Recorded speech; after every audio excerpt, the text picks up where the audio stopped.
Anything else from the defense?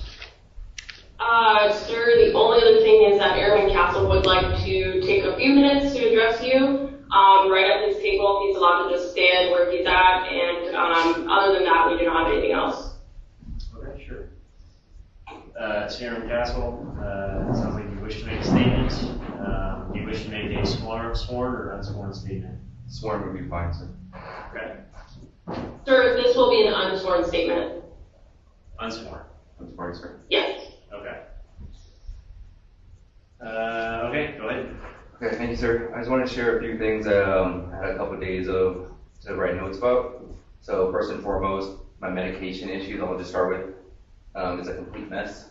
I've been for 8 days now, and just like last time, it just takes time for them to get my medications to me. The dangers of me not receiving lisinopril, which is my blood pressure medication, is dire, because it says, after stopping lisinopril suddenly, the patient may experience a sudden marked increase in blood pressure known as rebound hypertension, which increases the load on vital organ systems of the body, such as the heart, kidney, and brain. This eventually leads to an increased risk for heart attack and heart failure, cerebrovascular accidents, and kidney damage. And that was just 1 out of the 6 I'm still not getting. I'll move on from the medication issues, and I'll go on to physical issues. So I specifically asked Colonel Bergen through a text message, if I am arrested, to respectfully please not be arrested with my shoulder behind my back due to my recent surgery that I had. And it goes on deaf ears again, because they do put my hands behind my back and keep me in that way actually up until the transport to Cannon, which has severely injured my shoulder again. And I don't say any of this, all the get brownie points or anything like that. These are just straight facts. I would have sworn to testify if I could have, but it's an unsworn statement. Other things are like insomnia, that I'm having issues with sleeping during jail. I also had surgery on my left knee. And these surgeries are from the cell extraction that happened last year due to the assault charges that I was acquitted of, that I was accused of, when in fact it was opposite. I have scheduled appointments coming up that I'm still in jail for, so I'll miss if I go back to jail, like the pain management of my back. Also in an email, I emailed Colonel Bergen and the entire chain of command, to include Senior Reich, that I actually emailed my MRI results on my lower back, which shows sciatica, disc degeneration, bulging disc herniation, and a root compression. So they knew all this in advance before even throwing me in jail at this point. This isn't my first time in pretrial confinement. And again, the results of it are exactly the same, even though it's not a military jail. It's just, I don't understand how my medications I'm still not getting, or any of my concerns that I've been constantly addressing, which is why I've emailed almost everyone that I know at this point, to include the AFSOC General CONWAY, and the one above him, Chief of Staff of the Air Force, General, actually forgot his name, Alvin, and the Chief Secretary of the Air Force, it was Frank Kendall, and now it's Melissa Dalton. Because no one's listening, sir. No one's absolutely listening. My mental health concerns are absolutely insane at this point. I'm coming back from an outpatient program at Laurel Ridge, 10+ week program. They've diagnosed me with PTSD. I go back to work January, February under Chief Baldwin, and I ask her and Senior Reich, what's the status of my accommodations, and I have in a recording that Chief Baldwin tells me that mental health is not tracking a PTSD diagnosis. And the reason they're not tracking it is because it doesn't relate or whatever. I have over 100 recordings at this point, which is why I've now been ordered by Colonel Churchill to no longer record, even though he did give me approval to audio record only. But I can't do that at this point due to me violating a video recording, apparently. But this is why I want my court-martial so bad, because when these two attorneys go to bat for me, and if I testify myself, if they convince me to, the audio recordings, that's all I have at this point. That's the massive amount of evidence that I have against him. Everything that Senior Reich has said today, I know exactly what he's talking about. The Starbucks conversation, I've recorded everything, lawfully too, because New Mexico's a one-party consent state. So it behooves me that Colonel Churchill is ordering me to not record, but yet I'm not being charged for not recording. It's not the content of my Instagram post. It's posting during AWOL status between the hours of 7 to 4 is what I'm being charged with for that specific instance. Again, it's not what I'm posting. It's me posting during 7 to 3 while I'm being accused on AWOL status. And the biggest one is my emails that everyone has gotten. I'm not being charged with who I emailed it to. I'm being charged with what was said on it. So technically, I could have emailed those individuals that I said those mean comments about, calling them disgraceful and discreditable and ignominious and the epitome of failed leadership. If I emailed it to them specifically, one by one, I would still be getting charged with this charge because of how they charged it, which is what I said, not who I sent it to.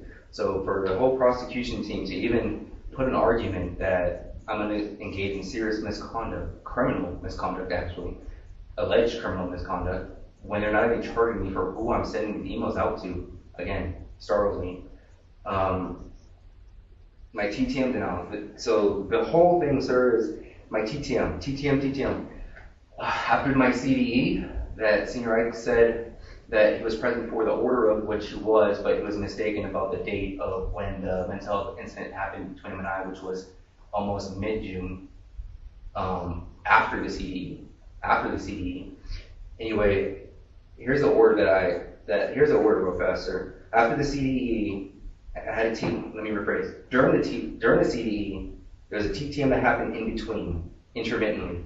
Captain Abdulwali, that Senior Ike was not present for. So Captain Abdulwali at the time tells me, you heard my spiel. You know when, excuse me, sir. She said, until we know what you're being diagnosed with, I got nothing else for you. Now we know what I'm diagnosed with, sir. And there's no TTM. Master Sergeant Cahoon and Senior Ike actually asked her for me days after, ma'am, can we schedule his TTM? She has them tell me to email her what I want to talk about. So I do, and the emails are in that chain, sir, that you were provided. And again, the TTM hasn't happened. And then after that, I go above her. I go to Major Oldham, who tells me that he's going to schedule me therapy with Major Wiley, which I'm cordial to. And he says, I'll call you back within the week. Again, I have audio recordings of all of this. It's been 8 weeks now, still no phone calls, sir.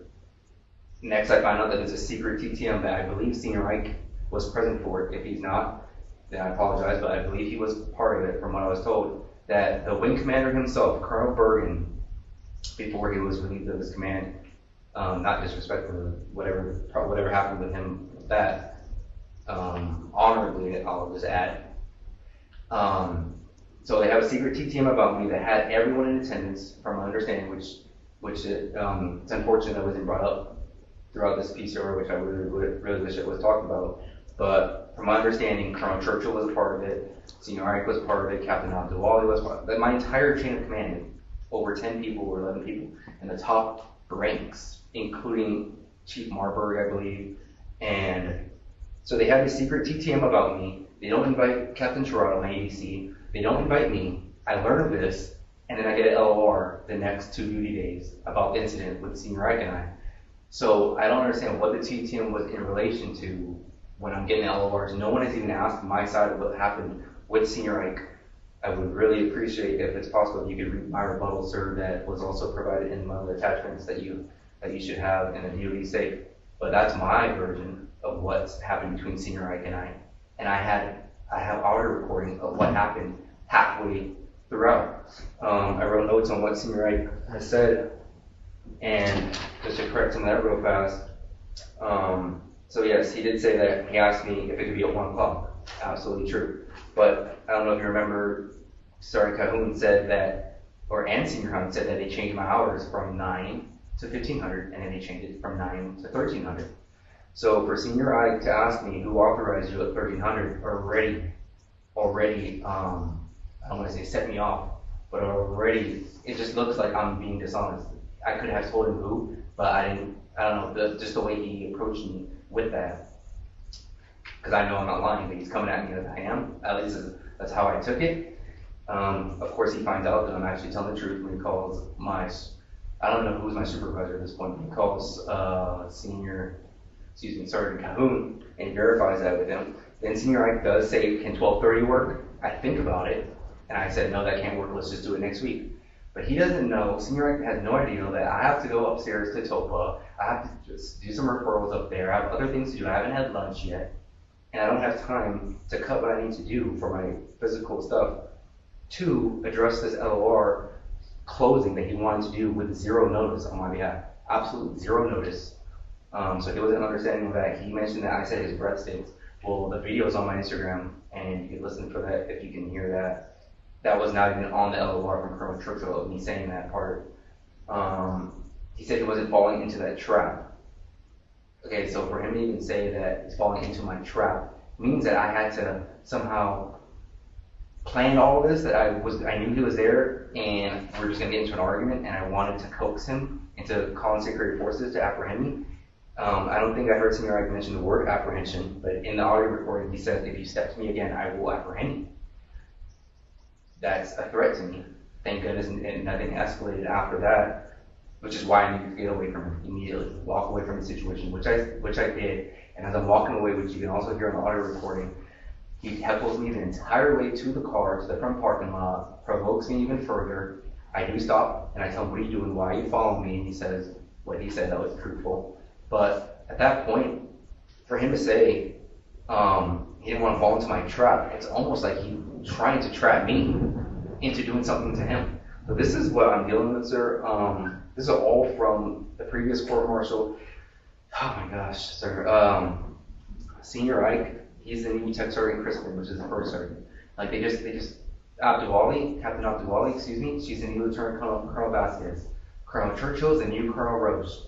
Colonel Johnston is the new Colonel Bergen. Just because they're different people doesn't mean that I view them differently, because they're constantly doing the same things to me over and over, which is why I cannot wait for this court-martial, because if I'm acquitted of all charges, and I'm ready to not be also, but I'm willing to try, and all the evidence is out there, which I have 100 times more at this point, what's that going to show? It's going to show that all the orders that they told me, these lawful orders that you're disobeying, it's going to show, just like it did prior, that I wasn't disobeying lawful orders, and in fact, they were unlawful orders, like the first go with Lieutenant Colonel Vasquez. These are my last notes. The biggest thing is not going to attend my court-martial. I wrote 4 things. I absolutely asked for this by denying my NJP. I absolutely know what I'm doing at this point, that denying NJP means court-martial. I'm not going to deny NJP and run to Mexico. That makes no sense. That's not even logical. So for the few people that have said they won't think that I will attend this, it's absolutely baseless and arbitrary, which is what I've been saying constantly in all my emails. Number 2, I already hired civilian counsel. You've heard from him today. I don't know if anyone has ever heard of civilian counsel already being hired for their PCRO hearing, but I'll throw that out there.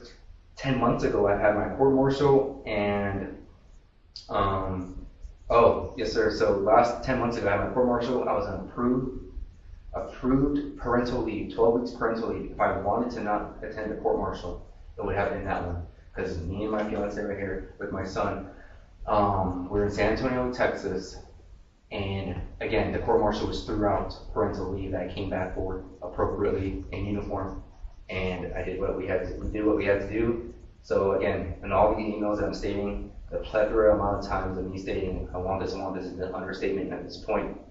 Further conduct, or further, am I going to engage in further serious misconduct? I already spoke about how I'm not being charged for who I sent my email to, but rather what I've said in it.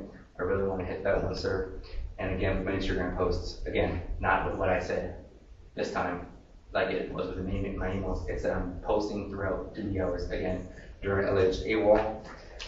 Other than that, I want to read a quick text message from Senior Hunt. I told him this actually before I was arrested. Sir, I emailed the wing commander, Colonel Johnson, last night, with you not included, due to the distrust I have for you, with your proven lack of discernment and responsibilities within your given rank and position, respectfully. And this is the email that I emailed Colonel Johnston. I would respectfully like to request of you, sir, if I may, to please be scheduled for a TTM as soon as possible.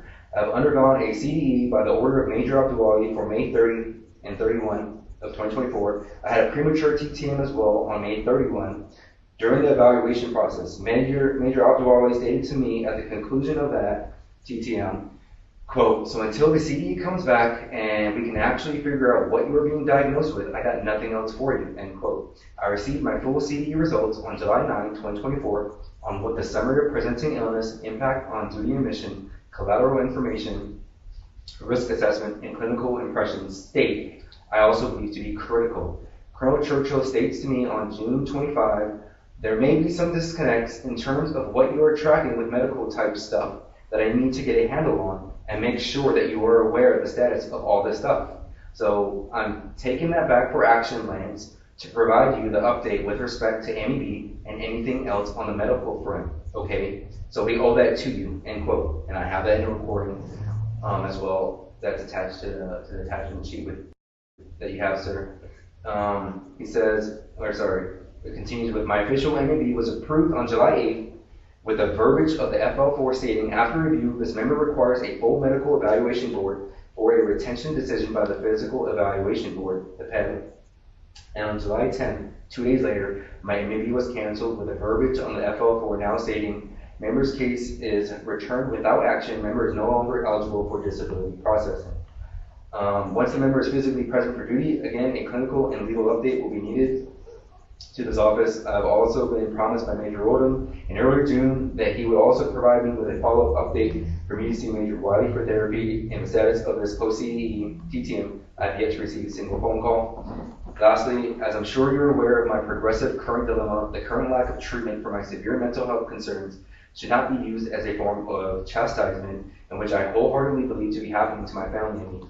With that said, I would humbly like to invite you, again to Colonel Johnston, to this TTM for whenever the date that may be. The importance of you being present for this as an impartial and nonpartisan commander who I am trusting will be most critical, as I have previously invited your predecessor, Colonel Jeremy Bergen, to include the prior deputy commander, Colonel Greer.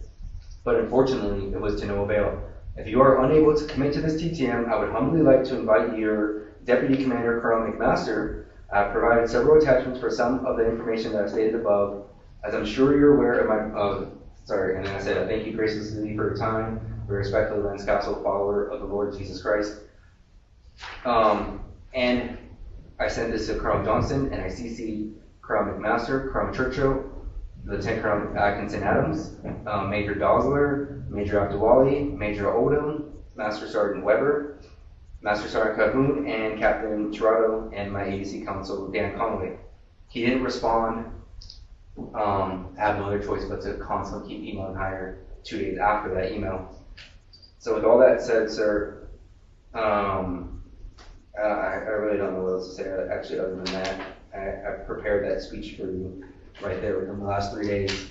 But if you do release me, sir, I absolutely will 100% attend inpatient. I actually want to at this point.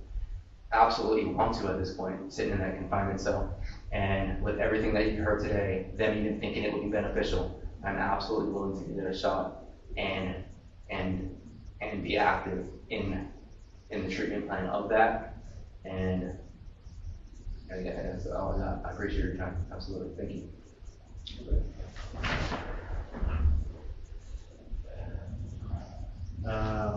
Okay, at this point, the government representative and defense counsel can make brief comments. Okay, over to the defense for your closing statement. Yes, sir. This is Mr. Conway. I'm just going to go straight down your required findings here and briefly discuss them. The first issue, whether a defense trial by court-martial has been committed, I think that you need to place this whole case in its proper context as a diagnosis that he's paranoid delusional. In other words, he has been diagnosed paranoia without the hallucinations, but he does in fact have some delusional beliefs. And he's got intermittent explosive disorder as well as narcissistic personality disorder. Now, mind you, he's never physically harmed anyone. And he intentionally in an assaultive type way. He's got PTSD, as recently diagnosed. The MED, of course, is treated as prior trauma, basis history prior trauma. He's got ADHD and the blood pressure. I think the blood pressure is certainly significant when we look at some of the nonverbal.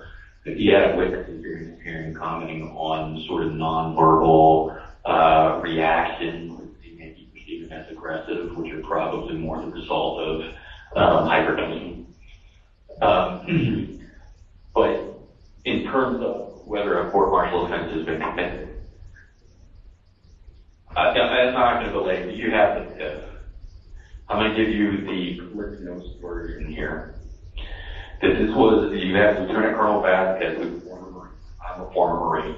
So you got two former Marines in a court-martial that don't like each other doing a cross-examination. You have a COVID refusal based on very strongly held religious exemptions. And you have continued orders to take the COVID vaccine from Lieutenant Colonel Vasquez. You'll see in the PIF, Lieutenant Colonel Vasquez becomes kind of increasingly disciplinary in terms of issuing letters of LOCs and whatnot, and LORs, and sort of this personality conflict ensues, and there's just a deluge of a paper trail that flows, all flows, from the very beginning, from a COVID vaccine refusal order to a paranoid delusional individual. Now, from that, the government, I don't know if you have the original charge sheet, but Lieutenant Colonel Vasquez prefers the original charges, which are all based on B3, that's 72-hour notice. It goes to a court-martial, and the senior in Capitol is fully equipped with everything. He walked out the door. And the moment that happens, he had been in pretrial confinement and released. And so what you hear and hopefully you'll see in the memorandum there is, and you hear a little bit from the senior, is that, and this is the context of why videotaping the referral of charges, because he's told that there's a TTM meeting, in the original case, a TTM meeting with this mental health provider, and instead he gets to the front gate to go to the TTM meeting between Vasquez, the mental health provider, and Senior Airman Captain, and he's literally tackled at the front gate and injured. He's taken into pretrial confinement where his blood pressure is spiked. This is why he's in county, because they can't put him at Cannon. And where he's sitting on a bed, there's a video of the whole thing with the towel over his head, and he's ordered to take the towel over his head, except he's got light sensitivity issues from the PTSD and the blood pressure issues, which they won't give him his meds for. His blood pressure is extremely high when they eventually take him to the hospital. It's dangerously high. And he refuses to take the towel off his head, and so they do a physical cell extraction where they very aggressively storm into the cell like a SWAT team in order to get him to take the towel off. They tackle him, and his shoulder is subsequently injured. You hear about a shoulder surgery. Well, that in part comes from the cell extraction. So when they go to do the referral, of course, like he's worried he's going to get tackled. He's paranoid delusional. So what winds up happening here is he's fully acquitted of all of these charges, and one would think that the prudent course of action would be to remove him from the LRF, because it's the worst thing, every chance he can get, that he's afraid of Lieutenant Colonel Vasquez, anybody that knows him, and he's afraid of LRF, and he doesn't want to go on the building, because he's paranoid delusional and thinks that he could be arrested again at any moment, or that they're going to try and create another paper trail against him. Now, the LRF, their absolute court judgment, refuses at any time to remove him. And the ADC intervenes and says, hey, bring him in, he can work at the ADC's office until his med board is complete. Like the Senior Airman Captain, deeply religious. You kind of heard that. Strictly religious. And so they say, well, just send him down to the chapel. He's happy to go work in the chapel. No. The LRF doesn't want to let go of him. The LRF doesn't want to let go of him. And so what winds up happening here is that he becomes, you'll see throughout all of this evidence, that he becomes upset that Lieutenant Colonel Vasquez and the chain of command are not being held responsible for a number of things related to both the COVID vaccine and lying to him about the TTM. And there's a number of other grievances that he has. But whether an offense was committed or not may be doubtful, because in his mind he believes it's the truth, and he believes that he's reporting violations of the UCJ. Well, I don't believe that a court-martial offense has been committed. I'll skip to whether he'll appear at trial. This is number 3, if finding is necessary. Of course, he's the best predictor of future performance here. Of course, his past, he had a court-martial, and he fully participated. He fully participated again here. He's asked for to stay in court. He wants to stay in court because he believes that it's the only way that he can tell his story. And that's all back to the paranoid delusional diagnosis. He believes that it's his only way to tell the story. He will absolutely be there and engage it through counsel. Next, whether the confinement will engage in serious criminal conduct. Well, the government says a couple of things here. But when we talk about intimidation of witnesses or obstruction of justice, in the context of what the government does, the manual for court-martial is not using those words in the way that the manual for court-martial discusses it. First of all, Merriman Castle is never, this is important, number 1, when you analyze this, he's never threatened a witness. He's never asked a witness to obstruction of justice. He's never asked a witness to alter their testimony or to testify in any particular way. 3, he's never asked a witness to destroy or otherwise conceal information. This is not, what he's engaged in is by no stretch of the imagination obstruction of justice. And had it been obstruction of justice, there's no doubt in my mind that the government would have charged him. He's not intimidated any witnesses. A group email to basically everybody on the installation. I haven't looked whether you were on the emails or not, but it wouldn't surprise me in the least if you shoot yourself, the hearing officer, were on the emails, because it was a blast email to everybody. Preventing the distribution of an email, something that you can block with software, or even take away his hand card. When we look at lesser forms of restraint, they can take away his ability to send emails. It is not a proper justification for the deprivation of liberty. The pose a serious threat, serious injury to others. There's no threat of serious injury to others. He is fully engaged in the extent that he has grievances. He's fully engaged with the legal system. He's filed multiple complaints. He's got it on July 11th, right? The same day, I believe, off the top of my head, the NJP offer, he filed an Article 138 complaint. He's not a violent person, and nobody's at threat of being injured here. And then finally, other offenses which pose a, quote, serious threat to the safety of the community, of effectiveness, morale, discipline, readiness, or safety of the command, or to the national security of the United States. Okay? Merriman Castle is a paranoid delusional individual who has filed multiple complaints. There's people, to the extent that there's been disruption, it's just people that don't want to be on the email chain. That's it. They don't want to be on the email chain. And finally, the final thing that I want to talk about is that the government has suggested that he wanted a clean slate, and they tried to give him a clean slate. Well, they didn't. They didn't. They left them fundamentally underneath the control of the very people who betrayed him and lied to him about it. I've never, in my 20 years of practice, seen a service member lied to about a mental health meeting. It's absolutely breathtaking. Absolutely. It's shocking. And so there was a betrayal, both by the LRS and by behavioral health. And not only was it a betrayal, but it was a betrayal to an individual with a paranoid delusional diagnosis.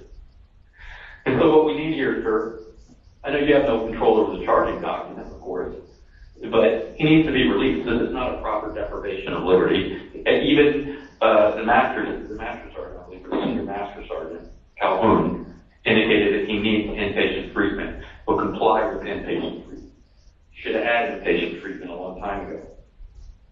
And then he needs to complete his med work and be separated. But this has been a mismanaged case by legal, and it's been an abuse of discretion here in imposing confinement. So I hope you'll analyze those factors in that context. I don't have anything else to add. Thank you. Okay, thank you for those remarks. Pending anything else? Okay, this review is concluded. Thank you for your participation.